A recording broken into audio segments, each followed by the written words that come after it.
இது சோ இது பார்த்தா உங்களுக்கு என்ன தெரியுது? तो ये देखकर இது आपको, பார்த்திருக்கீங்களா இதுக்கு முன்னாடி? पहले कभी ये तस्वीर देखी है आपने? இது பார்த்தா உங்களுக்கு என்ன தெரியுது? ये देखकर आपको क्या नजर आता है? தவளை.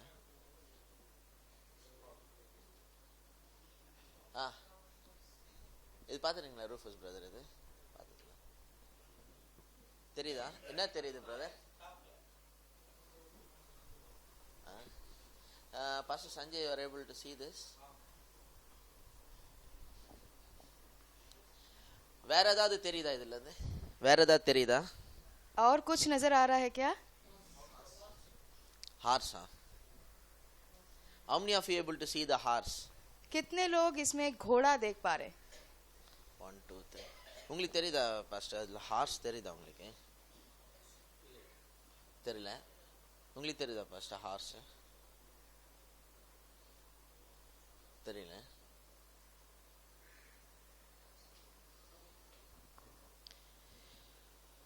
ஒரு நிமிஷம்.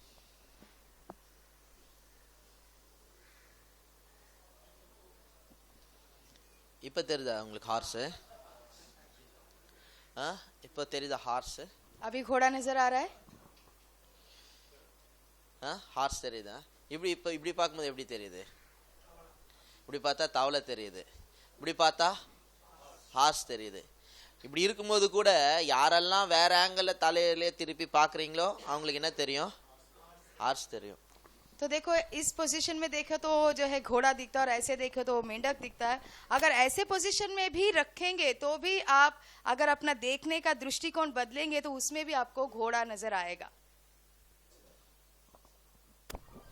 So today this is what I want to tell you something.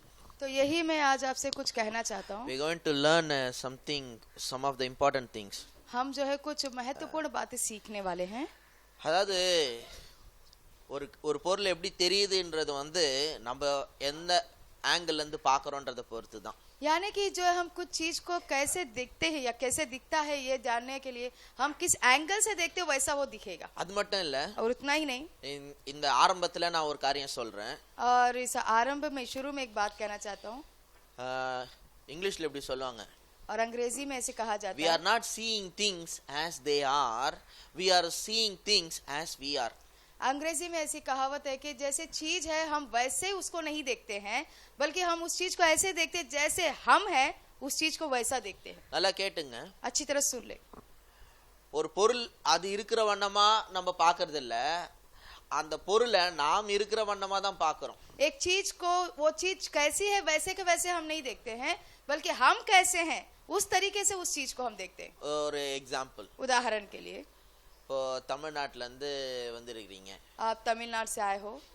So தமிழ்நாட்டுல இருக்கிறவங்க சொல்லுங்க, பிரியாணி உங்க ஊர்ல எப்படி இருக்கும்? जो तमिलनाडु में रहते वो लोग बताए कि பிரியாணின்னு சொன்ன உடனே நீங்க கற்பனை பண்ற பிரியாணி எப்படி இருக்கும்? जैसे मैं बिरयानी बोलूंगा तमिलनाडु वाले के दिमाग में बिरयानी कैसा आएगा? அதான் எப்படி இருக்கும்னு கேக்குறேன். அந்த நீங்க சாப்பிட்ற அந்த ரெகுலர் பிரியாணி எப்படி இருக்கும்? அதை பத்தி கொஞ்சம் சொல்லுங்க.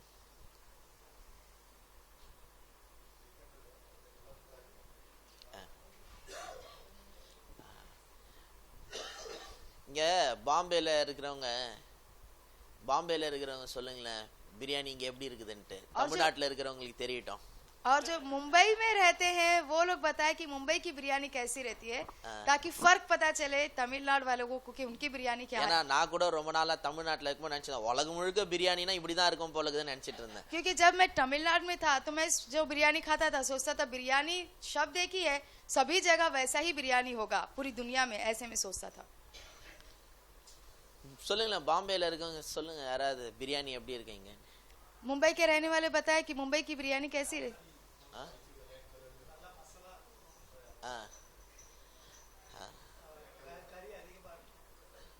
அது என்ன மெயினான மேட்ரு உண்மையான மேட்ரை சொல்ல முடியல. நீங்க உங்களுக்கு ராகுல் பிரதர் சொல்லனாலும் பரவாயில்ல, நான் முத்தப்பர் பிரதர் சொல்லியிருக்கேன். ஏன்னா முத்தப்பர் பாம்பேவும் அவரு தமிழ்நாட்டு ஆளும். ராகுல் பிரதருக்கு தமிழ்நாட்டு கனெக்ஷன் அவ்வளோ இல்லை. तो சரி जो நான் है என்னன்னு கேக்குறேன், ரூஃபஸ் பிரதர் கிட்ட கேக்குறேன், பிரதர் நம்ம கேரளால பிரியாணி எப்படி இருக்கும்? ஆ ஆ ஆ நெய் சாதம் மாதிரி இருக்கும். ஆனா கேரளால அது வந்து பிரியாணின்றாங்க. அது பார்த்தா ஃப்ரைட் ரைஸ் மாதிரி ஒயிட்டா இருக்குது. நெய் சோறுன்னு அது வந்து ஸோ அந்த நெய் சோறுல சிக்கன் வச்சா கேரளாக்காரங்களுக்கு வந்து அது சிக்கன் பிரியாணி. अब जो है केरला वाले की बिरयानी अगर आप देखोगे तो बिल्कुल ही अलग है, सफेद रंग का होता है।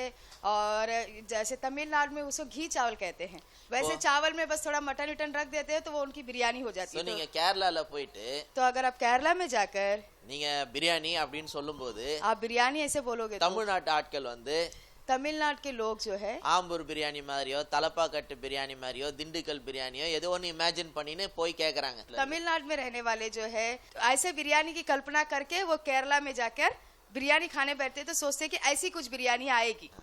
அப்படிதானே சொல்றேன்? ஆமா, தமிழ்நாட்டுல இருக்கிறவங்க கேரளால போயிட்டு பிரியாணின்னு கேட்பீங்க. और तमिलनाडु में रहने वाले जो है केरला में जाके बिरयानी मांगेंगे, ஆனா बोलेंगे। கேட்கும் போது உங்களை மனசுல எப்படின்னா நினைச்சிட்டு இருப்பீங்கன்னா, நம்ம இந்த தலப்பாக்கட்டு திண்டுக்கல் பிரியாணி ஆம்பூர் பிரியாணி மாதிரி ஏதோ ஒரு பிரியாணி எடுத்துட்டு வருவாங்க. तो जो है जब वो केरला में जब ऑर्डर देते हैं बिरयानी का होटल में, वो सोचते हैं कि हम जो आम्बूर की बिरयानी खाते हैं या दिंडकल की बिरयानी खाते हैं वैसी कुछ बिरयानी सामने आएगी, वैसे सोच के वो जो है उम्मीद में रहते हैं। ஆனா அவன் என்ன பிரியாணி எடுத்துட்டு வருவான்? लेकिन वो केरला वाला कैसा बिरयानी लाता है? நெய் சோறுல சிக்கன் வச்சு சிக்கன் பிரியாணி எடுத்துட்டு வருவான். और वो जो है घी चावल जैसा रहता है, उसमें चिकन कुछ रहता है, वो लाकर रखता அதை है। பார்த்த उन्हें உங்களுக்கு எப்படி இருக்கும்? वो देखते ही आपको कैसा लगेगा? இதோட பிரியாணி. इसको क्या बिरयानी बोलते हैं? ஸோ கேரளால இருக்கிறவன் நம்ம தமிழ்நாட்டுக்கு வந்துடுறான்னு வச்சுங்க. अभी समझो केरला वाला व्यक्ति जो है तमिलनाडु में आ जाता है। அவன் இப்ப இந்த நெய் சோறு சிக்கனை தான் எதிர்பார்த்தீங்கன்னு பிரியாணி இருக்குதான்னு கேட்கறான். अब वो जो है सोचता है कि जैसे हमारे केरला में बिरयानी होता है वो घी चावल जैसा और उसमें चिकन होता है, वैसी कुछ बिरयानी आएगी। ஆனா அவனுக்கு பார்த்தா இங்க பார்த்தா மஞ்சள் கலர்ல ஒண்ணு வரும். उसके सामने देखें तो ऐसा कुछ पीला पीला आता है। அவனுக்கு வந்து வெள்ளை கலர்ல இருக்குது பிரியாணி. अब उसके दिमाग में कैसा है, बिरयानी बोले तो कुछ सफेद रंग का होता இங்க है, பார்த்தா வேற ஏதோ ஒரு மாதிரி இருக்கும். यहाँ देखेंगे तो कुछ और ही है। இப்போ தமிழ்நாட்டுல இருக்கிறவங்களுக்காக சொல்றேன், अब जो तमिलनाडु में रहते हैं उनको कहता हूँ, பாம்பேல பிரியாணி வந்து நம்ம ஊர் பிரியாணி மாதிரி கிடையாது. बॉम्बे की बिरयानी जो है हमारे गांव जैसा नहीं है। வித்தியாசம் என்னன்னா, फर्क क्या है पूछेंगे? மசாலா இருக்கும், டேஸ்ட் இருக்கும், காரமா இருக்கும், அதெல்லாம் இல்ல. मसाला है, तीखा है, सब है, वो बात नहीं है। வித்தியாசம் என்னன்னா, फर्क क्या है पूछेंगे तो பாம்பேல பிரியாணி வந்து बॉम्बे की बिरयानी जो है மசாலாவும் சோறும் தனியா இருக்கும். मसाला नीचे होता है और सफेद चावल ऊपर होता है। மேல வந்து ஒயிட் ரைஸ் மாதிரி இருக்கும், இல்ல கொஞ்சம் கலர் போட்டிருப்பாங்க சிலரு, மேல வந்து ரைஸ் இருக்கும். और जो है ऊपर जो है सफेद चावल या थोड़ा सा रंगीन कलर कर देते हैं, சும்மா சோறு வச்சு அப்படியே மேல கொட்டி இருப்பாங்க. और जो है चावल निथार कर उस मसाले के ऊपर रख देंगे, கீழே மட்டும் பாத்தீங்கன்னு சொன்னா அந்த மசாலா இருக்கும். और नीचे देखेंगे तो पूरा मसाला होगा। நீங்க போயிட்டு அதை சாப்பிடும் போது எப்படி இருக்கும்னா, ஒயிட் ரைஸும் கறி குழம்பு கறி கிரேவி மாதிரி தான் இருக்கும், பிரியாணி மாதிரி தெரியாது. तो जब आप वो खाओगे तो आपको क्या लगेगा कि मसाला अलग है, चावल अलग है, वो ऐसे निकाल कर देगा तो लगेगा कि चावल और मसाला खा रहे ऐसा लगेगा। ஸோ எனக்கு பிரியாணினா ரொம்ப இஷ்டம். तो मुझे बिरयानी बहुत पसंद है, நம்ம ஊர் பிரியாணி. हमारे गांव का। ஸோ பாம்பேல வந்தப்போ तो जब मैं बॉम्बे आया तो நான் நினைச்சுக்கினேன், तो मैंने सोचा நம்ம ஊர்லயே பிரியாணி அவ்வளவு டேஸ்டா இருக்குன்னா பாம்பேல எவ்வளவு டேஸ்டா இருக்கும். हमारे गांव में बिरयानी इतनी टेस्टी है तो फिर मुंबई की बिरयानी कितनी टेस्टी ஸோ होगी। முதல் முறை பாம்பே வந்தப்போ पहली बार जब बॉम्बे आया ஹோட்டல்ல था போயிட்டு பிரியாணி ஆர்டர் பண்ணேன். मैं होटल में जाके बिरयानी ऑर्डर किया பார்த்தா ஒயிட் ரைஸும் ஒரு கறி கிரேவி மாதிரி எடுத்துட்டு வந்து வச்சான். तो देखे तो सफेद चावल और जो है कुछ ग्रेवी जैसे लाके रखा। யாரோட ஆர்டர் என் டேபிள் எடுத்துட்டு வந்து கொடுத்துட்டான் போலகுதுன்னு நினைச்சேன் நான். मैंने सोचा शायद ये किसी और का ऑर्डर है, मेरे टेबल पर आ गया है, வேற ஏதோ ஆர்டர் பண்ணி இருக்காங்க, அதை எடுத்துட்டு வந்து என் டேபிள் வச்சிட்டான். शायद किसी और ने ये ऑर्डर किया होगा, गलती से उनका प्लेट जो है मेरी तरफ आ गया। நான் டேபிள் இருந்து தள்ளிட்டேன். मैंने टेबल से बाजू हटाया, அவன் வந்தான், वो आया, அந்த உடனே பிரியாணி கேட்டேன் அப்படின்னு. वो आते ही बोला मैंने बिरयानी मांगा था ना मैंने। திருப்பி அதை என்கிட்ட தள்ளி இதுதான் பிரியாணி அப்படின்னு. वो वेटर ने वापस मेरी तरफ धक्कल के यही तो बिरयानी है। அங்க பக்கத்துல ஒரு ஆள் உட்காந்துட்டு இருந்தாரு, वहाँ बाजू में एक जन बैठे हुए थे, அவர் புரிஞ்சுக்கினாரு. वो समझ गए, அவரு தமிழ்காரு.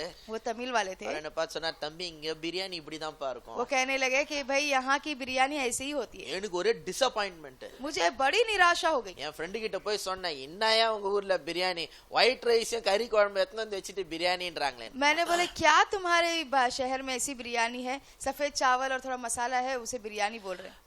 ஆனா பாம்பேல இருக்கிற அங்க வந்தாங்கன்னா लेकिन बॉम्बे के लोग वहां आएंगे तो உங்களது பிரியாணின்னு சொல்ல மாட்டாங்க, அவங்க அது வந்து புலாவ்னு சொல்லுவாங்க.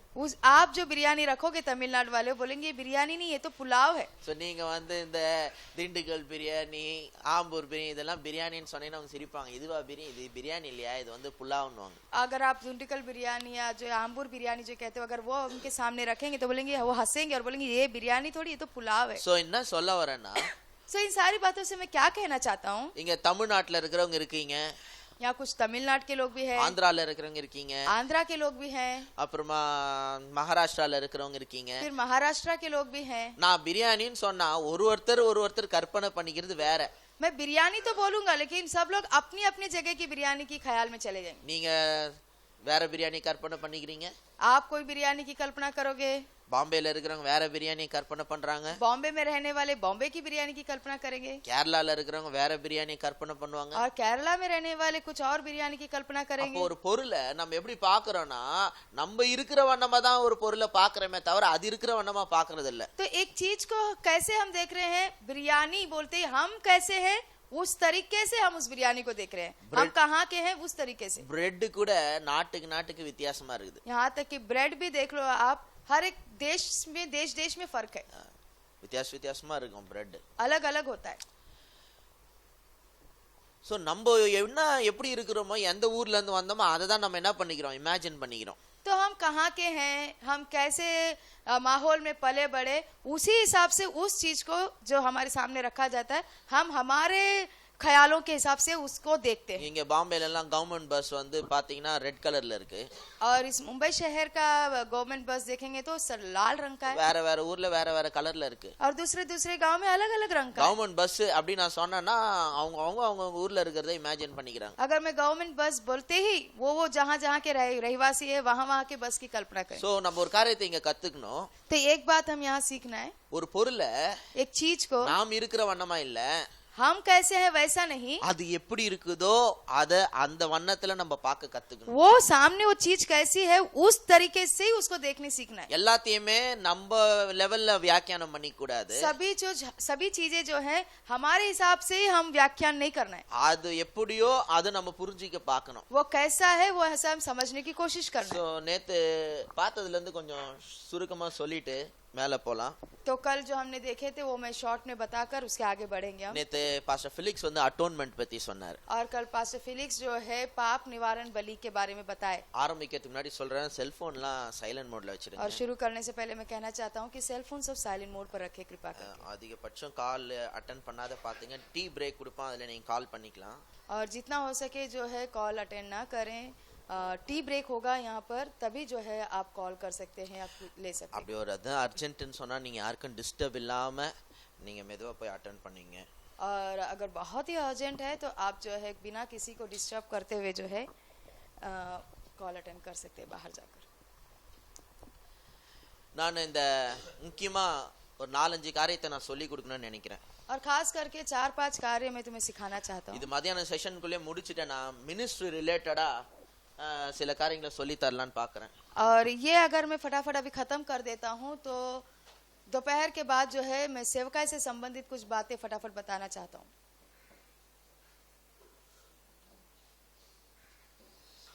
முதல்ல கத்துக்க வேண்டிய காரியம் என்னன்னா, God is Trinity. सबसे पहली बात जो हमें सीखनी है वो ये कि परमेश्वर त्रयक है. முதல்ல நம்ம கத்துக்க வேண்டிய காரியம் என்னன்னா, God is Trinity. सबसे पहली बात जो हमें सीखना है वो ये है कि परमेश्वर त्रयक है. செகண்ட் முக்கியமான காரியம் கத்துக்க வேண்டியது என்னன்னா, दूसरा बहुत ही महत्वपूर्ण बात जो सीखनी है वो ये है कि inclusion or adoption. शामिल किया जाना या गोद लिया जाना. காஸ்பிள் பைபிள்ல வந்து காஸ்பிள்னு சொல்றதே, நம்ம சொல்றத காஸ்பிள்னே அவர் சொல்லல. பைபிள்ல காஸ்பிள்னு சொல்றதே வேற. हम जिस बात को सुसमाचार समझकर चल रहे हैं या सुसमाचार बोल के सुनाते हैं, बाइबल असल में उसे सुसमाचार कहती ही नहीं है.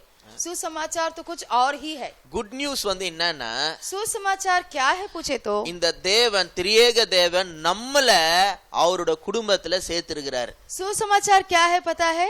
ये त्रयेक परमेश्वर हमें अपने परिवार में शामिल करता है. காஸ்பல் வந்து நீ இயேசுவை சொந்த ரட்சகரா ஏற்றுக்கொண்டதில்ல, இயேசு உன்னை அவர் சொந்த பிள்ளையா ஏற்றுக்கொண்டிருக்கிறார். அதுதான் நற்செய்தி. सुसमाचार ये नहीं कि हमने जो है परमेश्वर को अपना स्वयं का उद्धारकर्ता स्वीकार किया है, बल्कि सुसमाचार ये है कि उन्होंने हमें अपना बच्चा बनाया है. நீங்க போயிட்டு இயேசுவே கர்த்தர்னு சொன்ன பிறகு அவர் உங்களை பிள்ளையா ஏற்றுக்கொள்ள, அவர் ஏற்கனவே உங்களை பிள்ளையா ஏற்றுக்கொண்டு இருக்கிறாரு. என்னைக்கு உங்களுக்கு வேலைங்கதோ அன்னைக்கு தான் நீங்க அவர் அப்பாவா ஏற்றுக்கொள்றீங்க. और देखो ऐसा नहीं है कि सुसमाचार की जो है मैंने उन्हें पिता करके स्वीकार किया है, बल्कि उन्होंने तुम्हें जो है अपना बच्चा करके स्वीकार किया है. और जिस दिन तुमने ये जाना है उस दिन वो तुम्हारे पिता बने, ऐसा नहीं, वो पहले से ही तुम्हें अपना बच्चा जानते. நான் சொல்றது உங்களுக்கு புரியுதா? मैं जो कह रहा हूँ समझ में आ रहा है? என்னைக்கா ஒரு நாள் நீங்க போயிட்டு இயேசுவே நான் உங்களை ஏற்றுக்கொள்றேன்னு சொன்ன உடனே சரிப்பா இன்னில இருந்து உன் பிள்ளையா நான் ஏற்றுக்கொள்றேன் அப்படின்னு அவர் ஏற்றுக்கொள்றாருன்னு நம்ம நினைச்சுட்டு இருக்கிறோம். हम इतने दिनों से क्या सोचते आ रहे हैं कि जिस दिन हम यीशु को अपना उद्धारकर्ता स्वीकार करते हैं उस दिन से वो कहते हैं कि अच्छा भाई आज से तू मेरा बच्चा बन गया है, तू मेरा बेटा है, ऐसा हम सोचते हैं. அவர் எப்பயோ நம்மள பிள்ளையா ஏற்றுக்கொண்டாரு. लेकिन उन्होंने तो कई पहले ही हम उनको स्वीकार करने से पहले ही हमें अपना बच्चा करके स्वीकार किया है. அது தெரியாம தான் நம்ம அனாதைகளை போல என்ன பண்ணிட்டு இருக்கிறோம், தெரிஞ்சுன்னு இருந்தோம். ये जाने बिना ही हम क्या कर रहे हैं, अनाथ की तरह यहाँ वहाँ भटक रहे हैं. ஒரு நாள் தெரிஞ்சிச்சு. एक दिन हमें पता चला. அப்போ நாம வந்து ஆண்டவரே நீங்க தான் அப்படின்னு சொல்லி அவர் ஏற்றுக்கொள்றோம். उस दिन हम कहते हैं हाँ मेरे पिता तू ही मेरा पिता है करके हम उन्हें ग्रहण करते हैं. இப்போ என் பையன் வந்து अब समझो मेरा बेटा आकर பையன் கீத் வந்து कीत जो है என்ன வந்து அப்பாவா ஏற்றுக்கொள்றானா? और मुझे जो है पिता करके स्वीकार करता है क्या? என்ன வந்து அப்பா நீங்க தான் எனக்கு எல்லாம் அப்படின்னு நான் சொல்லி இன்னில இருந்து உங்க பிள்ளையாயிடுறேன். और वो आकर पिता मैं अभी जान गया तुम मेरे पिता हो, आज से मैं तुम्हें पिता करके स्वीकार करता हूँ, அந்த மாதிரி சொல்ல மாட்டான் அவன். ऐसा वो बोलेगा नहीं. அவனுக்கு தெரியும் நான் தான் அவங்க அப்பா அப்படின்னு தெரியும். उसको पता है मैं ही उसका पिता हूँ. ஏன்னா அவன் சின்ன வயசுல இருந்து என் கூடயே இருக்கான். क्योंकि पैदा हुआ तब से वो मेरे साथ है. இப்படி கொஞ்சம் கற்பனை பண்ணி பாத்துங்க. अब जरा ऐसी कल्पना करके देखो. சோ அவன் பிறந்ததுல இருந்தே நான் இல்லன்னு வெச்சீங்க. अभी समझो वो जब पैदा हुआ तब से मैं नहीं हूँ. அவனுக்கு யார் அப்பானே தெரியாது. उसको पता ही नहीं कि उसका पिता कौन है. ஒரு 20-25 வருஷத்துக்கு அப்புறமா நான் வரேன். और 20-25 साल के बाद मैं आता हूँ. வந்துட்டு அவனை பார்த்து சொல்றேன். और देखकर उसे मैं कहता हूँ நான் தான் பாவம் அப்பா அப்படின்ட்டு. मैं ही भाई तेरा पिता हूँ. இப்ப அவன் கொஞ்சம் யோசிக்கணும். अब वो जरा बैठ के सोचेगा உண்மையிலேயே அப்பாவா सच में मेरा पिता है क्या அப்படின்ட்டு அவன் கொஞ்சம் யோசிப்பான். ऐसा बोल के थोड़ा सोचेगा. நம்பிக்கை வந்துடுச்சுன்னா भरोसा आ गया तो அப்பதான் என்ன பண்ணுவான், என்ன அவன் என்ன அப்பாவா ஏற்றுக்கொள்வான். तब वो मुझे पिता करके ग्रहण करेगा. நான் சொல்ல புரியுதா? मैं जो कह रहा हूँ समझ में आ रहा है? நம்ம என்ன ஆயிட்டோம் சொன்னா நம்ம தொலைஞ்சு போயிட்டோம்.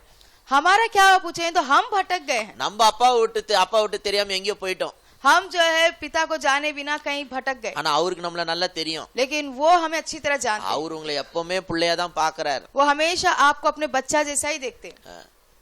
நீங்களா அவர் உங்களோட பிள்ளையா பாக்குறாருன்னு தெரிஞ்சு நம்பினவங்க இன்னும் அதெல்லாம் தெரியாம நிறைய பேர் வெளியில இருக்கிறாங்க. हम सब उन्हें अपना पिता जानकर भरोसा करके यहाँ पर है और नहीं जाने वे लोग बस यहाँ वहाँ भटक रहे अभी उनको. The good news என்னன்னா अब सुसमाचार क्या पूछे तो இந்த தேவன் குமாரனா இயேசு கிறிஸ்துவின் மூலமா உங்களையும் என்னையும் அவரோட திரியேக குடும்பத்துல சேர்த்திருக்கிறார். अब पिता परमेश्वर जो है अपने पुत्र यीशु मसीह के द्वारा हम सभी को जो है अपने त्रैक परिवार में शामिल करने वाले यही सुसमाचार है. அப்படி சேர்த்த இந்த பிள்ளைங்களை और ऐसे जमा किए हुए जुड़े हुए बच्चों को அவங்களுக்கு ராஜ்யத்தை தரார், ராஜ்யத்தின் அதிகாரத்தை தரார். वो राज्य देते, राज्य का अधिकार देते. நிறைய பேர் பைபிள் எதை பத்தி நினைச்சிட்டு இருக்காங்கன்னா बहुत से लोग बाइबल किस पर ऐसे सोचते बोले तो பைபிள் வந்து தேவன் மனுஷன் பாவத்துல விழுந்துட்டான் அவனை மீட்கிறத பத்தி. बाइबल जो है परमेश्वर के बारे में है, मनुष्य पाप में गिर गया उसको छुड़ाने के बारे में बाइबल है. ஆனா பைபிள் வந்து சுருக்கமா சொல்லணும்னா लेकिन बाइबल के बारे में शॉर्ट में बताना हो तो Bible is about the king and his kingdom and the royal family. Bible जो है एक राजा के बारे में, उसके राज्य के बारे में और उसके राजशाही परिवार के बारे में. நல்லா கேட்டுங்க. अच्छी तरह सुनो. பைபிள் வந்து ஒரு ராஜாவை பத்தி, बाइबल एक राजा के बारे में है அவருடைய ராஜ்யத்தை குறித்து, और उसके राज्य के बारे में அவருடைய ராஜரீக குடும்பத்தை குறித்து, और उनके राजशाही परिवार के बारे में. பைபிள் எதை பத்தி? बाइबल किसके बारे में है? ராஜாவை பத்தி, एक राजा के बारे में, அவருடைய ராஜ்யத்தை பத்தி, उनके राज्य के बारे में, அவருடைய ராஜரீக குடும்பத்தை பத்தி, उनके राजशाही परिवार के बारे में. இல்ல நடுவுல நடந்தது இந்த பாவம் எல்லாம் அந்த குடும்பத்துல நடந்த ஒரு பிரச்சனை. अब बीच में जो भी एक पाप हुआ वो उनके परिवार में हुआ एक परेशानी समस्या எல்லா குடும்பத்துல ஏதோ ஒரு பிரச்சனை நடக்குது இல்லையா हर एक परिवार में कुछ समस्या होती है ना அதெல்லாம் சால்வ் பண்றோம் वो सब सुलझाते அது போல ஆண்டவர் அவர் குடும்பத்துல நடந்த பிரச்சனை என்ன பண்றாரு அவர் சால்வ் பண்றாரு उसी प्रकार परमेश्वर उनके परिवार में कुछ समस्या हो गई थी वो सॉल्व करते हैं மைல்ஸ் மன்ரோன்னு ஒருத்தர் சொல்வாரு எனக்கு ரொம்ப பிடிக்கும் Bible is about the king and his kingdom and the royal family Myles Munroe बोल के एक प्रचारक थे वो जो है बहुत अच्छी तरह बोलते थे कि जो है बाइबल एक राजा उसके राज्य के बारे में और उसके राजशाही परिवार के बारे में எல்லாரும் சொல்லுங்க ராயல் ஃபேமிலி सभी लोग कहे राजशाही परिवार நம்ம எல்லாம் எந்த ஃபேமிலியை சேர்ந்தவங்க ராயல் ஃபேமிலி हम सभी लोग किस परिवार के हैं राजशाही परिवार के நாங்க கிறிஸ்தவங்க நாங்க ஒண்ணு இல்லாதவங்க அது இல்ல நம்ம ஸ்டோரி हम मसीह लोग हैं भाई हमारे पास कुछ भी नहीं है ऐसा हमारी कहानी नहीं है நம்ம வந்து ராயல் ஃபேமிலி हम सब एक राजशाही परिवार से யாரனா உங்களை பார்த்து நீனா பெரிய ராயல் ஃபேமிலியா कभी कभी लोग कहते हैं ना आपको देखकर कि क्या तुम बड़े रॉयल फैमिली से आए हो क्या நீங்க சொல்லுங்க ஆமா நான் ராயல் ஃபேமிலி தான் तो आप कहें हाँ मैं राजा के परिवार से ही हूँ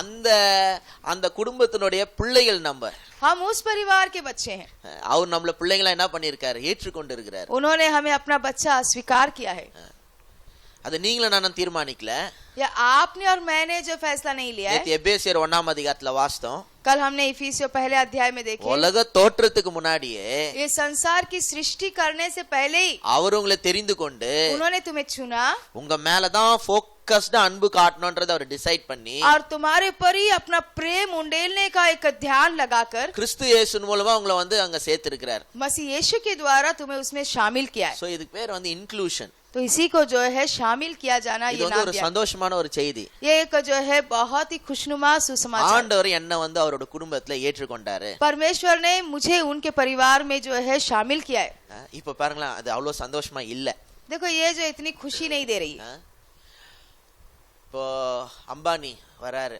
अभी अंबानी आते समझो அம்பானி வந்து சொல்றாரு अंबानी आकर कहते हैं உங்களை வந்து என் பிள்ளையா நான் தத்து எடுத்துக்கிறேன் तुम्हें जो है मैं अपना बच्चा करके गोद ले लेता हूँ இனிமேல்ட்டு நீ வெளியில எல்லாம் இருக்க தேவையில்ல अभी से तुम जो है बाहर से भटकने की जरूरत नहीं என் வீட்டுல வந்து இருந்தா போதும் तुम मेरे घर में आके रहो तो बस எப்படி இருக்கும் பாத்துங்க कैसा होगा देखो கொஞ்சம் கூட தயங்காத थोड़ा भी हिचकिचाएंगे नहीं எல்லாம் என் ஃபேமிலி தான் என்னோட இதெல்லாம் உந்து தான் और अंबानी कहता है बिल्कुल हिचकिचाना नहीं तुम बिल्कुल बुरा नहीं सोचना मेरा जो है सब तुम्हारा है எல்லாம் வீடெல்லாம் காலி பண்ணிட்டு அங்க வந்துரு तुम सब जहाँ रहते हो सब घर खाली करके वहाँ என்கிட்ட जाओ। ஏராளமான இடம் இருக்கு मेरे पास बहुत सारा जगह है தெரியல அம்பானியோட வீடு எவ்வளவு பெருசுன்ட்டு पता है ना अंबानी का घर कितना बड़ा है உலகத்திலேயே பெரிய காஸ்ட்லியான பில்டிங்ல வீடுல அவருது और जो है दुनिया का सबसे महंगा घर उन्हीं का घर है உலகத்திலேயே காஸ்ட்லியான பில்டிங் और दुनिया का सबसे महंगा बिल्डिंग उनका ही है இப்போ அவர் வந்து எங்க வீட்டுல நீ நாள்ல இருந்து தங்கிக்கான எவ்வளவு சந்தோஷமா இருக்கும் பாத்துங்க अब उनको जो है वो जो है आपको कहेगा कि जो है कल से आकर आप मेरे घर में रहना कितनी खुशी होगी அது நிறைய பேர் எக்ஸைட்டட் ஆயிடும் वो बहुत से लोगों को बड़ा ही रोमांचित कर பார்த்தாலே எப்பா அம்பானி வீட்லயா और उठ के देखे अरे अंबानी के घर में हूँ मैं அதுக்கப்புறம் எங்கேயா போனோம்னா வந்து ரோல்ஸ் ராய்ஸ் கார்ல ஹெலிகாப்டர்ல தான் போகணும் और उसके बाद कहीं जाना है तो रोल्स रॉयस कार में हेलीकॉप्टर में ही जाना है நீங்க தனியாவே போக முடியாது 4-5 பாடி गार्ड தான் வருவாங்க எப்பவுமே आप अकेले कहीं जा ही नहीं सकते जब देखें तो 4-5 बॉडीगार्ड आपके पीछे पीछे होंगे உங்க கூட 4 பேர் செக்யூரிட்டி எல்லாம் இருப்பாங்க और आपके साथ जो है 4-5 सिक्योरिटी सब होगी அது போல தான் ஆண்டவர் செஞ்சிருக்கிறாரு वैसा ही परमेश्वर ने भी किया है இந்த அம்பானி எல்லாம் ஒண்ணுமே இல்ல அவர் நீங்க யோசித்து பாத்தீங்க நம்முடைய ஆண்டவர் எவ்வளவு பெரியவர் பாத்துங்க अंबानी सब कुछ भी नहीं है जरा सोच कर देखो हमारा परमेश्वर कितना महान बड़ा है அவ்வளவு பெரிய ஆண்டவர் நம்மள வந்து அவரோட ஃபேமிலில சேர்த்திருக்கிறாரு इतना बड़ा परमेश्वर ने हमें चुनकर अपने फैमिली में अपने परिवार में शामिल किया அவர் சொல்லிருக்காரு நீங்க என்னோட பிள்ளைங்க वो कहते हैं कि तुम मेरे बच्चे हो என் நாமத்தின் மேல் விசுவாசம் வைத்த யாவருக்கும் பிள்ளைகளாகும்படியா அதிகாரம் கொடுத்தார் और जो कोई मेरे नाम पर विश्वास करेगा उसे मैं जो है अपनी संतान होने का अधिकार दूंगा ஹல்லேலூயா हालेलुया அவரோட பிள்ளைகளா நம்ம இருக்கிறோம் हम उनके संतान हैं பைபிள் இதே தான் சொல்லிட்டே இருக்குது பல இடத்துல और बाइबल कई जगह में यही कहते रहता है சோ இது வந்து இன்க்ளூஷன் तो ये जो है शामिल किया जाए இத வந்து நீங்க நல்லா தெரிஞ்சுக்கணும் கரைச்சி குடிக்கணும் ये जो है आप अच्छी तरह जानना है इसे आप अच्छी तरह निचोड़ कर पी लेना चाहिए இதுக்கு அடுத்தது ஒரு முக்கியமான விஷயம் தெரியணும் और इसके बाद और एक मुख्य बात आपको जानना है இது பேர் வந்து இன்கார்னேஷன் उसे जो है अवतार लेना कहा जाता है இயேசு ஏன் மனுஷன் ஆனாரு? यीशु क्यों मानव रूप लेकर आए, मनुष्य रूप लेकर आए? நிறைய பேரு இயேசு ஏன் மனுஷன் ஆனாரு அப்படின்னா பாவிகளை ரட்சிக்கவே வந்தாரு. बहुत से लोग बोलेंगे यीशु पापियों को छुड़ाने के लिए जो मनुष्य का रूप धारण किए. இப்ப நான் அது இல்லன்னு சொல்ல, अब मैं ये नहीं कहता हूँ क्यों नहीं है, அது செஞ்சார். वो उन्होंने किया. ஆனா நான் என்ன சொல்ல வரேன்னா, लेकिन मैं क्या कहना चाहता हूँ, அது மாத்திரம் செய்யல, सिर्फ इतना ही उन्होंने नहीं किया. இப்போ கொஞ்சம் இப்படி யோசித்து பாருங்களேன். जरा अब ऐसा सोच कर देखिए, இயேசு ஏன் வந்தாரு? यीशु क्यों आए? பாவிங்களை ரட்சிக்க வந்தாரு. पापों को छुड़ाने, पापियों को ஒருவேளை छुड़ाने. ஆதாம் பாவமே செய்யலனா, अगर समझो आदम ने पाप ही नहीं किया होता, இயேசு வந்திருப்பாரா வந்திருக்க மாட்டாரா? यीशु आते या नहीं आते? ஏன் பைபிள் காலேஜ்ல இருக்கிறவங்க ஆன்சர் பண்ணாதீங்க. और जो मेरे बाइबल कॉलेज में हैं वो लोग जवाब मत दो, மத்தவங்கள கேக்குறேன் நான். दूसरों से मैं पूछता हूँ. ஆதாம் பாவம் செஞ்சதுனால தானே இயேசு வந்தாரு. பாவம் செய்யலனா வந்திருப்பாரா வந்திருக்க மாட்டாரா? अब आदम ने पाप किया बोलकर यीशु इस दुनिया में आए ऐसा हम बोलते हैं. अगर पाप नहीं किया होता तो आते या नहीं आते? எதுக்கு? किस लिए आते? ரைட்டு தான். सही जवाब दिया. ஆனா இன்னும் இருக்குது மேட்டர் அதுல. लेकिन इसमें और गहरे बातें भी हैं. நிறைய பேருக்கு வந்து बहुत से लोगों को அவரு பாவம் செஞ்சதுனால தான் வந்தாரு, बहुत से लोगों का ये ख्याल है कि मनुष्य ने पाप किया इसीलिए वो आए, இல்லனா வந்திருக்க மாட்டாரு. नहीं तो नहीं आते. ஆனா அவர் உண்மையா எதுக்காக வந்தாருன்ற மேட்டர் நிறைய பேருக்கு தெரியாது. लेकिन सच में वो क्यों आए इस दुनिया में बहुत से लोगों को पता ही नहीं. இந்த வருஷத்துல நான் தெரிஞ்சுக்கின விஷயம் என்னன்னா, इस साल में एक बात मैंने जानी, हो क्या पूछे तो, கடவுள் எப்படி இருக்கிறாருன்னு தெரியாம இவ்வளவு நாள் இருந்திருக்கிறேன். परमेश्वर कैसे हैं ये जाने बिना इतने सालों से रहा. உண்மையா காஸ்பல் என்னன்னே தெரியாம இருந்திருக்கிறேன். सच्चा सुसमाचार क्या है ये जाने बिना रहा. இயேசு ஏன் வந்தாருன்னே தெரியாது இருந்திருக்கிறேன். और यीशु क्यों आए ये भी जाने बिना था. அடுத்து இயேசு ஏன் செத்தார்னு கூட தெரியாது இருந்திருக்கு. और दूसरा यीशु क्यों मरे वो भी नहीं पता था. அதான் நேத்து அட்டோன்மென்ட்ல நீங்க நேத்து கேட்டிருப்பீங்க. और यही आपने कल जो है अटॉनमेंट यानी कि पाप निवारण बलि इसके बारे முன்னாடி में நம்பந்து வேற, நேத்து கேட்டது வேற. कल इससे पहले हम जो विश्वास करते थे उनका मृत्यु के बारे में वो अलग था, लेकिन कल हमने जो सुना वो अलग है. சோ இப்ப என்னன்னு சொன்னா அடிப்படையே தெரியாம இருக்கிறோமே அப்படின்னு ஆயிடுச்சு எனக்கு. तो अब ऐसा हो गया कि मैं बुनियादी बातें ही नहीं जानता हूँ ना, ऐसा हो गया मेरे साथ. அடிப்படையே தெரியாத ஆயிடுச்சு. ये नींव की यानी बुनियादी बातें मुझे नहीं पता है. சோ அதுதான் நம்ம பாத்துட்டு இருக்கிறோம். तो यही हम देख रहे हैं. இயேசு ஏன் வந்தாரு, यीशु क्यों आए, அத பத்தி நான் இன்னைக்கு சொல்லுவேன். आज मैं वो बताऊंगा उसके बारे அட்டோன்மென்ட் இயேசு ஏன் செத்தாரு, में. और फिर जो पाप निवारण बलि यानी यीशु क्यों मरे, அத பத்தி நேத்து பாஸ்டர் ஃபிலிக்ஸ் சொல்லிட்டாரு. उसके बारे में कल जो है पास्टर फिलिक्स ने आपको बता दिया है. ஆனாலும் நான் இந்த பலியில குறித்து மட்டும் நான் கொஞ்சம் பேசுவேன். लेकिन फिर भी इन बलिदानों के बारे में मैं थोड़ा बोलूंगा. சோ இதுல இருந்து கொஞ்சம் காரியம் ஃபாஸ்டா போவோம். யாருக்கா சந்தேகம் தான் கேளுங்க. சில டைம்ல ரொம்ப கேட்டீங்கன்னா நானே குழம்பி போயிடுவேன். சில டைம்ல பதில் சொல்ல முடியும், சில டைம்ல இப்போதைக்கு பதில் சொல்ல முடியாது. तो अभी मैं जो है इसके बाद जरा शीघ्र जाऊंगा, और कुछ सवाल है तो आप जरूर पूछ सकते हैं, लेकिन इतने भी सवाल ना पूछो कि मैं खुद कंफ्यूज हो जाऊं. कुछ सवालों को मैं जवाब दे सकता हूं, कुछ सवालों को नहीं दूंगा, तो आप लोग जो है सवाल पूछ सकते हैं. சோ இது ஃபர்ஸ்ட் இத பாத்துக்குவோம். तो सबसे पहले हम ये देखेंगे God is Trinity. परमेश्वर त्रिएक है. நம்ம கடவுள்னு சொன்ன உடனே நம்ம வந்து ட்ரினிட்டி இமேஜின் பண்ற அளவுக்கு போயிடணும். हम जैसे परमेश्वर बोलेंगे तो हम त्रैकता में देखने की हमें आदत हो जानी चाहिए, वो कल्पना आ जानी चाहिए. நான் நேத்து சொன்னேன், कल मैंने कहा எல்லாருமே ட்ரினிட்டியை நம்புறோம். हम सभी लोग त्रैकता पे विश्वास तो करते हैं, ஆனா இமேஜினேஷன்ல கற்பனையில ட்ரினிட்டியை கற்பனை பண்றது இல்ல. हम लेकिन जो हमारी कल्पना में उनको त्रेक परमेश्वर के रूप में कल्पना नहीं करते. வாயில ட்ரினிட்டியை நம்புறோம், हम मुंह से बोलते हैं त्रेकता, but we fail to think in Trinitarian. लेकिन हम त्रेकता में सोचने या कल्पना करने में असफल होते हैं. எல்லாம் கவனிக்கிறீங்களா? सभी लोग ध्यान दे रहे हैं क्या? எல்லாம் நல்லா நிமிர்ந்து உட்காருங்க. सभी लोग जरा स्ट्रेट बैठे. நம்ம வந்து ட்ரினிட்டேரியன் ஆங்கிள், ட்ரினிட்டேரியனா நம்ம என்ன பண்றது இல்ல, திங்க் பண்றது இல்ல. हम जो है त्रेकता के दृष्टिकोण से सोचते नहीं है, कल्पना नहीं करते. நம்ம கற்பனை பண்ணா, நேத்து நான் என்ன சொன்னேன், ஒரு சிலர் எப்படி கற்பனை பண்ணுவாங்கன்னா பிதாவாகிய தேவன் அப்படியே உக்காந்துட்டு இருக்கிற மாதிரி. तो आप लोग सोच रहे हैं फिर कैसी कल्पना करते हैं हम ऐसी कल्पना करते हैं, कभी हम परमेश्वर बोलेंगे तो कोई जो है हाँ एक पिता परमेश्वर जो है सिंहासन पे बैठे होंगे, ऐसी कल्पना करते हैं. ஒரு சிலர் வந்து இயேசு நல்லா வெள்ளை அங்கிலாம் போட்டு தாடி எல்லாம் வச்சுக்கிட்டு யங்கா, ஆனா தாடி வச்சுன்னு பாரு, அந்த மாதிரி கற்பனை फिर பண்ணிக்கிறது. कुछ लोगों को पूछेंगे आप कैसी कल्पना करते हो परमेश्वर के बारे में, तो बोलेंगे हाँ वो लोग यीशु के बारे में कुछ लोग बोलेंगे, लेकिन बूढ़े जैसे नहीं, जवान जैसे, लेकिन सफेद दाढ़ी होगी, सफेद தாடி வந்து கருப்பா இருக்கும், ட்ரெஸ் மட்டும் ओके दाढ़ी सॉरी काली होगी और सफेद वस्त्र पहने होंगे, ऐसी कल्पना करेंगे. அந்த மாதிரி நிறைய பேருக்கு இமேஜினேஷன். ऐसी बहुत से लोगों की कल्पना है. ஆனா நம்ம இமேஜின் பண்ணும்போது இந்த மூணு பேரை இமேஜினே பண்றது இல்ல. लेकिन जब हम कल्पना करते हैं तो इन तीनों को एक साथ कल्पना करने में असफल होते हैं. ஃபர்ஸ்ட் அங்க அந்த இமேஜின் பண்ண ஆரம்பிச்சாதான் நிறைய காரியமே உங்களுக்கு ஆண்டவர் குறித்து விளங்கும். पहले ऐसी कल्पना करना हम आरंभ करेंगे तो बहुत सी बातें हमें समझ आ जाएगी. நம்முடைய ஆண்டவர் எப்படி இருக்காரு? हमारा परमेश्वर कैसा है? பிதா, குமாரன், பரிசுத்த ஆவியானவர். पिता, पुत्र, पवित्र आत्मा के रूप में. இவங்க மூன்று பேர் எப்படி இருக்காங்களா? ये तीनों कैसे हैं? ஒன்னா இருக்கிறாங்க. एक है. இது நல்லா கேட்டுங்க. ये अच्छी तरह समझ लो. ட்ரினிட்டியை எக்ஸ்பிளைன் பண்றதுக்கு இங்கிலீஷ்ல நீங்க சொல்லணும்னா அதுக்கு வார்த்தை வந்து ஒன்னஸ். अगर अंग्रेजी में आप त्रैकता को समझाने की प्रयास करेंगे तो उसके लिए एक शब्द है एक. एकता नहीं बोल सकते, एक में है वो. ஒன்னஸ். एक में है. யூனிட்டின்னு சொல்லாதீங்க. एकता मत बोलो. யூனிட்டி வேற. एकता अलग है. ஒற்றுமையா இருக்கிறாங்க இல்ல, ஒன்னா இருக்கிறாங்க. और वो एकता में नहीं है, वो एक है. இப்போ நானு பிரதர் ஜாஷ்வா ஒரு பாஸ்டர் இருக்கிறாங்க. நாங்க மூணு பேரும் வேற வேற, ஆனா நாங்க ஒன்னா இருக்கணும்னா இருக்கலாம். अभी जो है पास्टर जोशुआ और पास्टर टाइटस और डेविड जयप्रकाश, हम तीनों अलग अलग हैं लेकिन हम एक हैं. நாங்க மூணு பேரும் வேற வேற, ஆனா நாங்க யூனிட்டியா இருக்கலாம், ஒற்றுமையா हम இருக்கலாம். तीनों जो है अलग अलग है लेकिन हम एकता में रह सकते हैं. ஆனா அப்படி கிடையாது. लेकिन ये ऐसा नहीं है. ட்ரினிட்டி வந்து அப்படி கிடையாது. एकता ऐसा नहीं है. அங்க வந்து யூனிட்டி இருந்தாலும் அதை எக்ஸ்பிளைன் பண்றதுக்கு யூனிட்டின்னு சொல்லக்கூடாது. அதை எக்ஸ்பிளைன் பண்றதுக்கு எப்படி சொல்லலாம்? ஒன்னஸ்ன்னு சொல்லணும். अभी जब हम त्रेकता को जो स्पष्टीकरण करने जाएंगे, समझाने जाएंगे, तो वो त्रेकता में एकता नहीं, एकता तो है उनमें लेकिन वो तीनों एक है. ஒன்னஸ் एक है. அதே சமயத்துல उसी समय में இன்னொரு காரியத்தையும் மறந்துடக்கூடாது. और एक बात आपको भूलना नहीं है. இந்த செந்தில் வாழைப்பழ கதை மாதிரி ஆயிடக்கூடாது. और ये जो है तमिल में एक जो है हास्य पद है, सेंदिल बोलकर एक कॉमेडियन व्यक्ति है, वो केले का उसके ऊपर एक जो है कॉमेडी है.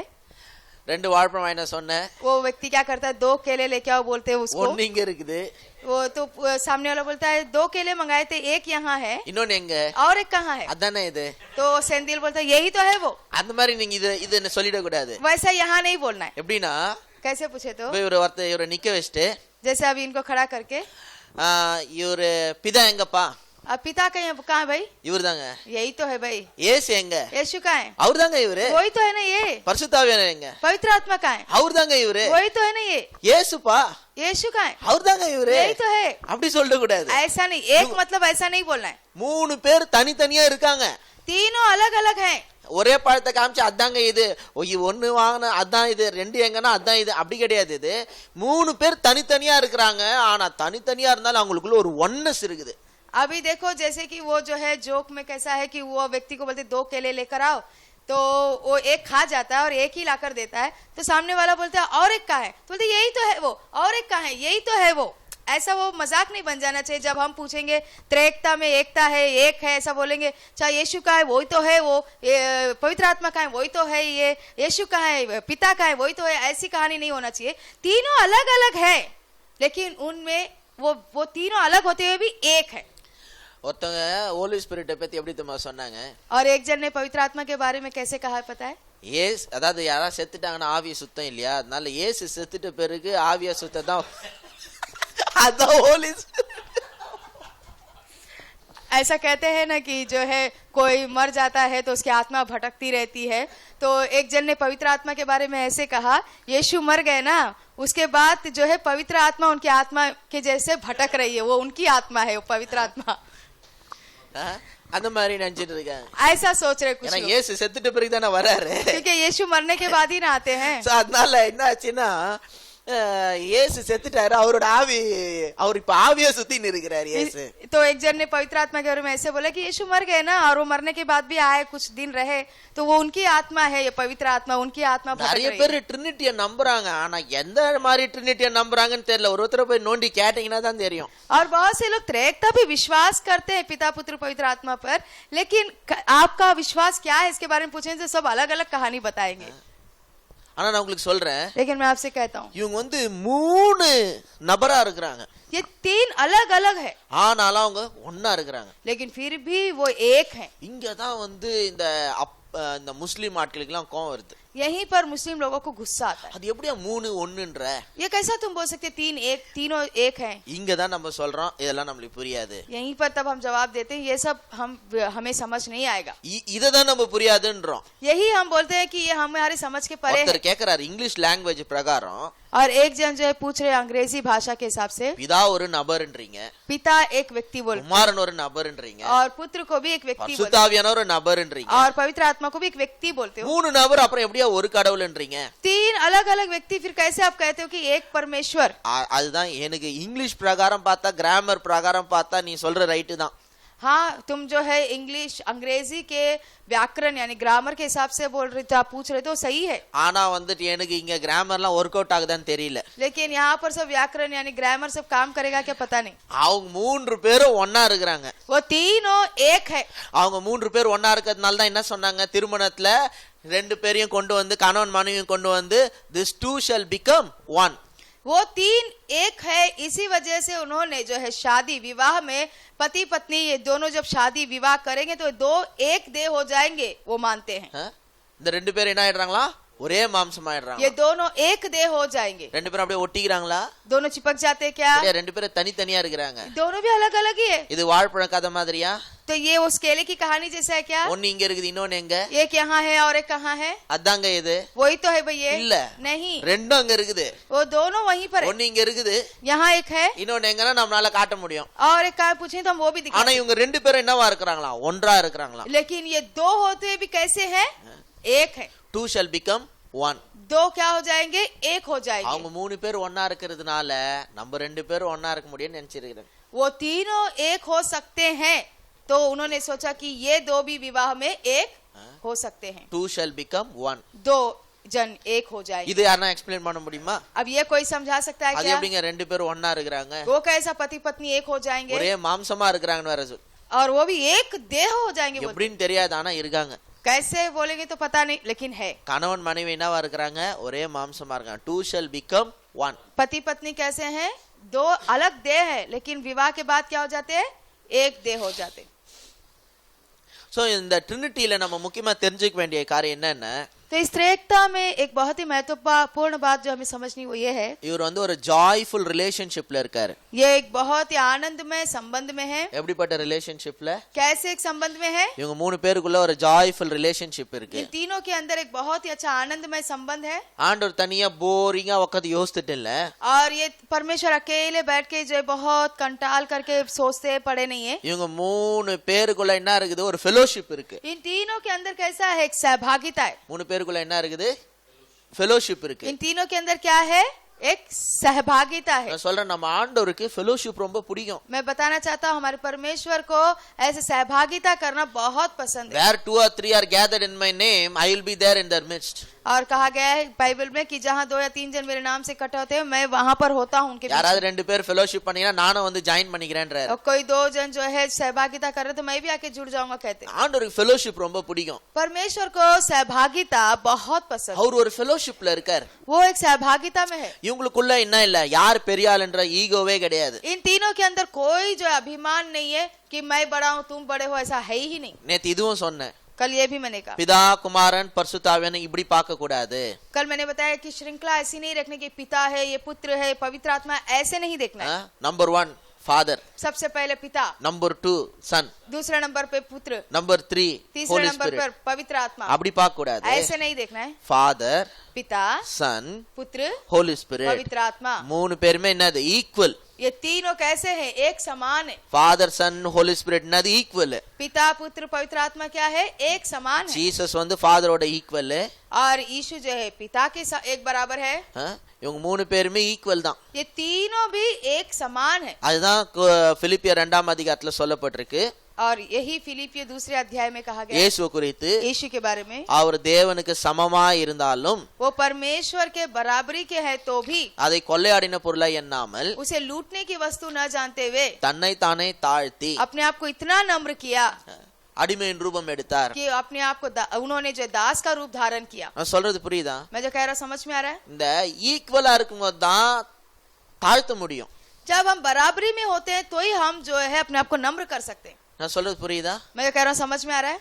ரெண்டு பேரும் ஈக்குவலா இருந்தா தான் ஒருத்தர் தாழ்த்தணும்னா தாழ்த்திக்க முடியும். दोनों एक बराबर में होंगे तो उसमें एक जन सोच अगर नम्र होना चाहता है तो हो सकता है. நம்மள யாருமே பெரிய ஆளுன்னு கிடையாது, நம்ம எல்லாருமே ஈக்குவல் தான். हम में से कोई भी बड़ा छोटा नहीं, हम सभी लोग एक समान है. ஆனா நீங்களும் நானும் நினைச்சா ஒருத்தர் நம்மள ஒருத்தருக்கு முன்னாடி என்ன பண்ணிக்கலாம், தாழ்த்திக்கலாம். लेकिन हम सभी लोग चाहे तो क्या कर सकते हैं, एक दूसरे के सामने अपने आप को विनम्र कर सकते हैं, नम्र कर सकते हैं. நீங்களும் நானும் ஈக்குவலா இருக்கலாம். हम दो हाँ पर मैं एक समान हो सकते हैं. நான் என்ன பண்ணிக்கலாம், என்ன உங்க முன்னாடி தாழ்த்திக்கலாம். लेकिन मैं क्या कर सकता हूँ, आपके सामने नम्र हो सकता நீங்க என்ன பண்ணிக்கலாம், தாழ்த்திக்கலாம். हूँ. आप भी वैसे नम्र हो सकते हैं. கணவன் மனைவி ஈக்குவல் தான். पति पत्नी एक समान ही है. இங்க யாரு பெரியவங்கன்னு போட்டிலாம் கிடையாது. कौन बड़ा है कौन छोटा है कोई जो स्पर्धा नहीं है. நேத்து நான் சொன்னேன், कल ही मैंने बताया கணவன் மனைவி என்னவாதா தான் இருக்காங்க, ஈக்குவலா தான் இருக்காங்க. पति पत्नी क्या है, बराबर है एक दूसरे के साथ. ஆனா கணவனை தூக்கி விடுறதுக்காக மனைவி என்ன பண்ணிக்க வேண்டியதா இருக்குது, தாழ்த்திக்க வேண்டியதா இருக்கு. लेकिन पति को ऊपर उठाने के लिए, ऊंचा उठाने के लिए पत्नी क्या करना है, अपने आप को झुकाना है. யாராவது ஒருத்தர் என்ன பண்ணோம், தாழ்த்திக்கிறாங்க. कोई तो एक जन क्या करता है, अपने आप को नम्र करता है. சோ இந்த ட்ரினிட்டியை புரிஞ்சுக்கினீங்கன்னா தான் மத்த காரியத்தெல்லாம் நல்லா புரிஞ்சுக்க முடியும். तो ये त्रिएकता को अच्छी तरह समझोगे तो बाकी बातें बहुत अच्छी तरह समझ सकते. ஒருத்தர் என்ன பார்த்து கேட்டாரு, एक जन ने मुझे देखकर पूछा, பழைய ஏற்பாட்டு பக்தர்கள் எல்லாம் ட்ரினிட்டி விளங்குச்சா? पुराने करार के भक्तों को ये त्रिएकता समझ में आई क्या? இல்ல. नहीं. ஆனா அவங்க தேவனை மகிமைப்படுத்தலையா? लेकिन उन्होंने परमेश्वर की महिमा नहीं की क्या? மகிமைப்படுத்தினாங்க. किया, उन्होंने भी महिमा किया. அன்னைக்கு அவங்களுக்கு தெரிஞ்சதை வச்சு அவங்க மகிமைப்படுத்தினாங்க. उस जमाने में उनको जितना पता था उस हिसाब से उन्होंने प्रभु की महिमा की. இன்னைக்கு நம்மளுக்கு அதை பத்தி நல்லா தெரிஞ்சிருக்குது, அதை தெரிஞ்சுக்கின்னு நம்ம இன்னும் மகிமைப்படுத்த போறோம். आज हमको जो ज्ञान मिला है उस ज्ञान को रख के हम और प्रभु की और ज्यादा महिमा करेंगे. இத நம்ம புரிஞ்சுக்கணும்னா நிறைய காரியம் புரிஞ்சுக்கலாம். ये अगर हम समझ गए तो बहुत सी बातें हम समझ सकते हैं. பிதா குமாரன் பரிசுத்த ஆவியானவர் இதுல யாரு பெரிய லீடர், யாரு ரொம்ப இம்பார்ட்டன்ட், யாருக்கு ரொம்ப மதிப்பு இருக்குதுன்னே யோசிக்கிறது இல்ல.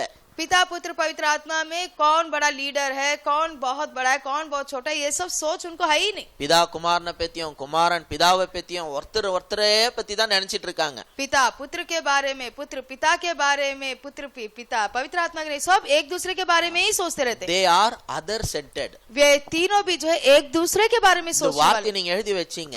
ये शब्द आप लिख के रख लो. They are other centered.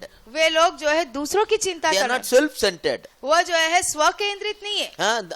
அவங்கள பத்தி யோசிச்சுட்டு இல்ல. They are other centered. वो सिर्फ अपने ही बारे में नहीं सोचते रहते, वे दूसरों के बारे में सोचते. நம்ம கூட other centered இருந்தோம்னா நிறைய நிம்மதியா இருப்போம். हम भी वैसे ही दूसरों का सोचने वाले, ख्याल करने वाले हैं तो हम बहुत सुकून से रह सकते हैं. நான் சொல்றது புரியுதா? मैं जो कह रहा हूँ समझ में आ रहा है? சோ இந்த பிதா இந்த தேவன் வந்து ஒரு ரிலேஷன்ஷிப்ல இருக்கிறார்.